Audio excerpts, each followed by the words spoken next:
പഞ്ചാബിന് വേണ്ടി നായകൻ ശ്രേയസ് അയ്യർ മുന്നിൽ നിന്ന് നയിച്ചപ്പോൾ ചെപ്പോക്കിലും CSKക്ക് രക്ഷയില്ല. തുടർച്ചയായ രണ്ടാമത്തെ മത്സരത്തിലും CSKക്ക് തോൽവി നേരിടേണ്ടി വന്നു.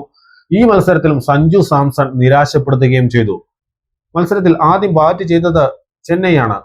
സഞ്ജുവും ഋതുരാജും ചേർന്നാണ് അവർക്ക് വേണ്ടി ഓപ്പൺ ചെയ്തത്. 7 റൺസ് മാത്രം എടുത്ത് സഞ്ജു നിരാശപ്പെടുത്തിയപ്പോൾ ഋതുരാജ് 28 റൺസ് എടുത്തെങ്കിലും 22 പന്തുകൾ അദ്ദേഹം നേരിട്ടു.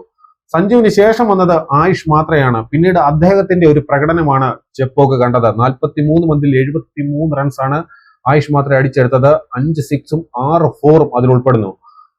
ഇതോടെ ചെന്നൈക്ക് വേണ്ടി അർദ്ധ സെഞ്ചുറി നേടുന്ന ഏറ്റവും പ്രായം കുറഞ്ഞ താരമായിട്ട് മാറാനും മാത്രയ്ക്ക് സാധിച്ചു. പിന്നീട് ശിവം ദുബെ എത്തി 27 പന്തിൽ 45 റൺസോടെ മികച്ച പ്രകടനം തന്നെ നടത്തിയപ്പോൾ കാർത്തിക് ശർമ്മ 3 പന്തിൽ 1 റണ്ണോടെ പെട്ടെന്ന് തന്നെ മടങ്ങിപ്പോയി.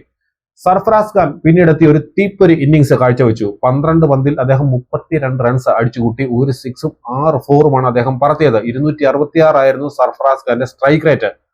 പ്രശാന്ത് വീർ 7 പന്തിൽ 6 റൺസോടെ പുറത്താകാതെ നിന്നു.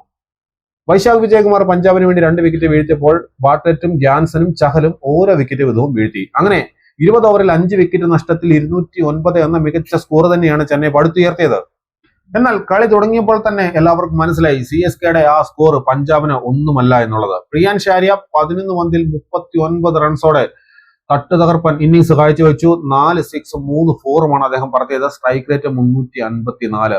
പ്രഭ്സിമ്രാൻ സിംഗ് 34 പന്തിൽ 43 റൺസ് എടുത്തപ്പോൾ കൂപ്പർ കൊണോലി മോശമാക്കിയില്ല. 22 പന്തിൽ 36 റൺസ് എടുത്തു. പിന്നീട് ശ്രേയസ് അയ്യർ വന്നാണ് വിജയത്തിലേക്ക് നയിക്കുന്ന ഒരു ഇന്നിംഗ്സ് കാഴ്ചവെച്ചത്. 29 പന്തിൽ അദ്ദേഹം 50 റൺസ് പൂർത്തിയാക്കി. 3 സിക്സും 4 ഫോറുമാണ് അടിച്ചത്. നേഹൽ വധേര 9 പന്തിൽ 10 റണ്ണോടെ മടങ്ങിയപ്പോൾ ശശാങ്ക് സിംഗും മാർക്കസ് സ്റ്റോയിനസും പുറത്താകാൻ നിന്നു. ശശാങ്ക് 6 പന്തിൽ 14, മാർക്കസ് സ്റ്റോയിനസ് 3 പന്തിൽ 9 റൺസും എടുത്തു.